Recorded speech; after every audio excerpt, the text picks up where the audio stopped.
Le vademecum sur le financement de la FOAD est un recueil de bonnes pratiques, une sorte de mode d'emploi visant à fluidifier et sécuriser les relations entre acheteurs et prestataires de formation en matière de FOAD.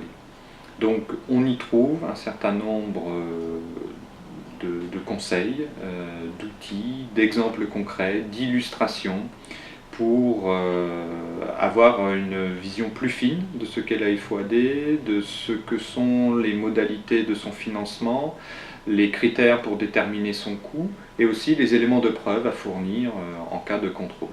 Donc des outils très pratico-pratiques, issus de situations réelles, visant à outiller les professionnels pour aller vers un déploiement et vers vraiment des usages qui soient rentrés dans les mœurs en termes de financement de ces actions de formation ouverte et à distance. Alors pourquoi un tel document ? La raison est née d'un constat qu'on a pu faire, un certain nombre d'entre nous au sein du FOD, que malgré les avancées qu'on avait eues ces 10 dernières années, on n'était pas encore arrivé à une taille critique permettant de dire que la FOAD était vraiment rentrée dans les mœurs. Donc on a regardé du côté réglementaire, on s'est aperçu qu'il n'y avait pas de frein, je dirais, en termes de législation pour mettre en œuvre les FOAD.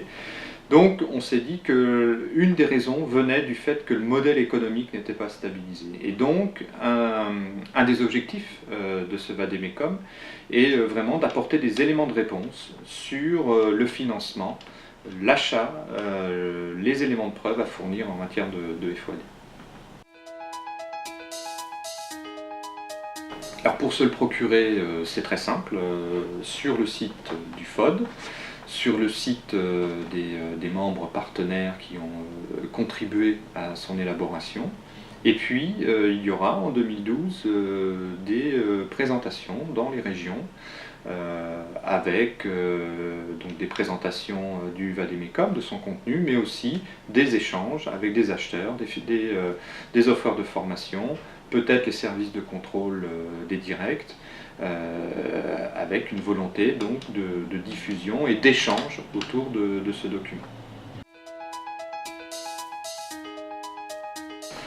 Alors, les journées en région ont pour but vraiment de présenter le résultat du vademecum, mais aussi d'avoir des échanges, des discussions, peut-être des points d'amélioration autour de ce document. Parce que l'objectif, c'est que maintenant, les acteurs s'en emparent. Alors, quand je dis acteurs, ce sont bien sûr les gens qui achètent des formations, les conseils régionaux, les entreprises, les OPCA, Pôle emploi, qu'on puisse aussi avoir un échange entre ces acheteurs et les offreurs de formation. Peut-être que s'ils l'acceptent, les services de contrôle des directs pourraient être présents.